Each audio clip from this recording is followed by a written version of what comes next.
গণশিল্পী ৰাজীৱ হদিয়াৰ পৰিয়ালৰ কাষত এনবি নিউজ শিল্পীগৰাকীৰ পৰিয়াললৈ 1 লাখ টকাৰ এককালীন সাহায্য প্ৰদান এনবি নিউজৰ স্বত্বাধিকাৰী নৃপেন দাসে ঘোষণা কৰিছে এই কথা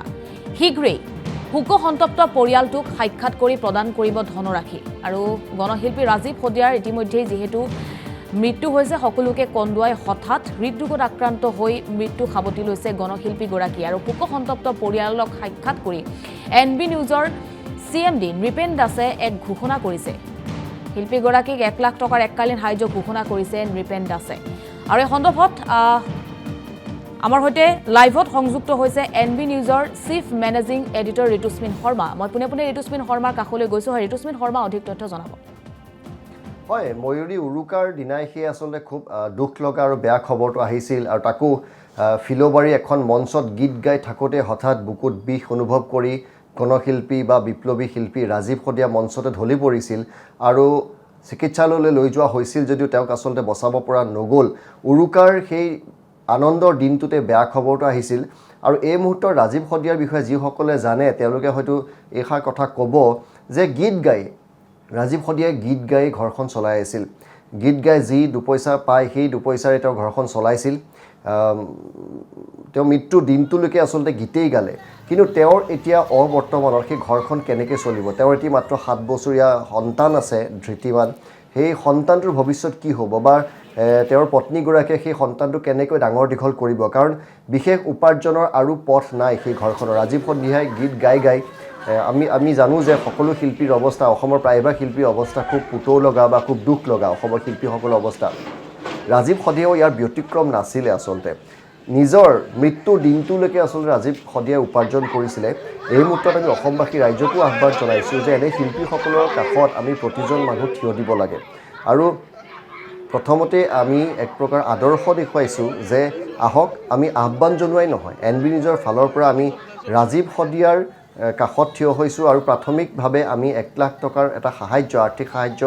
আগবঢ়াম আমাৰ অধ্যক্ষ তথা পৰিচালক সঞ্চালক নৃপেন দাসে এই কথা ইতিমধ্যে জনাইছে আৰু সেই কথা মই আমাৰ এনবি নিউজৰ দৰ্শকসকলৰ জৰিয়তে এই কথা অৱগত কৰিছোঁ আৰু আমি সকলো ৰাইজকে বিভিন্ন পক্ষক আহ্বান জনাইছোঁ যে এনে শিল্পীসকলৰ কাষত আমি থিয় হোৱাটো অত্যন্ত প্ৰয়োজনীয় কাৰণ ৰাজীৱ হদিয়াৰ দৰে শিল্পী হয়তো এটা যুগত এজন শিল্পীয়ে জন্ম হয় তেওঁ যিসকলে গীত শুনিছে তেওঁলোকে জানে তেওঁ মৃত্যুৰ যেতিয়া খবৰটো বিয়পি পৰিছিল আপুনি ছ'চিয়েল মিডিয়া ভৰি পৰিছিল শোকবাৰ্তাৰে কিমান মানুহে তেওঁক ভাল পাইছিল কিন্তু আজি তেওঁ অবৰ্তমান তেওঁ ঘৰখন কেনেকৈ চলিব তেওঁ 7 বছৰীয়া সন্তানটো কেনেকৈ চলিব সেই তেওঁৰ পত্নীগৰাকী সেই সন্তানটোক অকলে মানুহ কৰিব লাগিব সেই ঘৰখন চলিব লাগিব ৰাজীৱ হদিয়া অসমীয়া জাতিক বহু দি গৈছে জাতি মাটি ভেটিৰ গানেই উৰেটো জীৱন ৰাজীৱ হদিয়াই গালে ৰাজীৱ হদিয়াৰ দৰে শিল্পী আজিতে সঁচাকৈ অভাৱ গতিকে ৰাজীৱ হদিয়াৰ বিয়োগ যেনেকৈ অসমীয়া জাতিটোৰ বাবে এটা ডাঙৰ ক্ষতি ৰাজীৱ হদিয়াৰ বিয়োগ আসলতে সেই পৰিয়ালটোৰ বাবেও এটা বৃহৎ ক্ষতি হিচাপে পৰিগণিত হৈছে আহক আমি সকলোৱে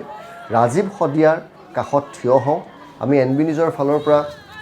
প্ৰাৰম্ভিক অৱস্থাত 1 লাখ টকাৰ এটা আৰ্থিক সাহায্য আমি তেওঁলোকৰ পৰিয়ালটোক গৈ দিম কিন্তু 1 লাখ টকাৰ একো নহয় আসলতে গতিকে আমি সমগ্ৰ অসমবাসী ৰাজ্যক আহ্বান জনাইছোঁ চৰকাৰকো আহ্বান জনাইছোঁ যে শিল্পীসকলক আজি হয়তো এনেধৰণৰ শিল্পী যদি পশ্চিমবংগত হ'লহেঁতেন বা দক্ষিণ ভাৰতত হ'লহেঁতেন সেইসকল শিল্পীক তৎক্ষণাৎ চৰকাৰে হয়তো এটা সাহায্য বা চৰকাৰে পৰিয়ালটোক চোৱা চিতা কৰে আৰু সেয়া আমি পশ্চিমবংগ বা দক্ষিণ ভাৰতক দেখিছোঁ যে তাৰ অভিনেতা হওক কণ্ঠশিল্পীসকলৰ ৰাইজ আৰু চৰকাৰে কিমান মৰম কৰে অসমত যেন ক'ৰবাত অভাৱ আছে 2-এজন শিল্পীৰ বাহিৰে বাকী শিল্পীসকলৰ অৱস্থা কেনেকুৱা আমি সকলোৱে জানো এই মুহূৰ্তত আমাৰ আকুল আহ্বান যে আহক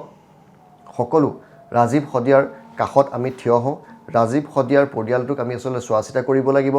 ৰাজীৱ হদিয়াৰ যিটো 7 বছৰীয়া সন্তান আছে সেই সন্তানটোক মানুহ কৰাৰ দায়িত্ব অসমবাসীৰ কাৰণ ৰাজীৱ হদিয়াই অসমবাসীক বহু দিলে এতিয়া আমাৰ সময় হৈছে আমি ৰাজীৱ হদিয়াৰ পৰিয়ালটোক কিবা এটা দিয়াৰ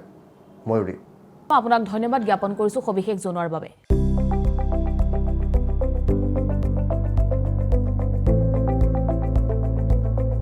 এনবি নিউজ সহজ সৰল ভাষাত নৱভাৰতৰ কথা